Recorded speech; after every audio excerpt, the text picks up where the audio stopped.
टिटवाळ्यात वाहतूक कोंडीचा बोजवारा, वाहन चालक त्रस्त. टिटवाळा शहरातील स्वर्गीय आनंद दिघे मार्ग, चाम्स हाईट परिसर तसेच वाजपेयी चौक परिसरातील रस्त्यांवर गेल्या काही दिवसांपासून मोठ्या प्रमाणात वाहतूक कोंडी होत असल्याने वाहन चालक आणि नागरिकांना मोठा मनस्ताप सहन करावा लागतोय.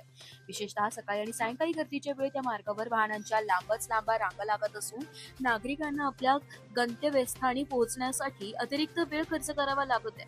अरुंद रस्ते, वाढती वाहन संख्या आणि वाहतूक व्यवस्थापनाचा अभाव यामुळे ही समस्या दिवसेंदिवस गंभीर होत असल्याचं स्थानिकांचं म्हणणं आहे. वाजपेयी चौक हा टिटवाळ्यातील महत्त्वाचा वाहतूक केंद्रबिंदू असल्याने इथे वारंवार कोंडी निर्माण होते. यामुळे शालेय विद्यार्थी, नोकरदार वर्ग तसेच आपत्कालीन सेवांनाही अडचणींचा सामना करावा लागतोय. स्थानिक नागरिकांनी वाहतूक पोलीस व संबंधित प्रशासनाने तातडीने लक्ष घालून वाहतूक नियोजन करावे, चौकांमध्ये वाहतूक कर्मचाऱ्यांची नियुक्ती करावी तसेच कोंडी कमी करण्यासाठी प्रभावी उपाययोजना राबवाव्यात अशा मागणी केली आहे. वाहतूक कोंडीच्या या समस्येकडे संबंधित प्रशासन कधी लक्ष देणार असा सवाल आता संतप्त नागरिकांकडून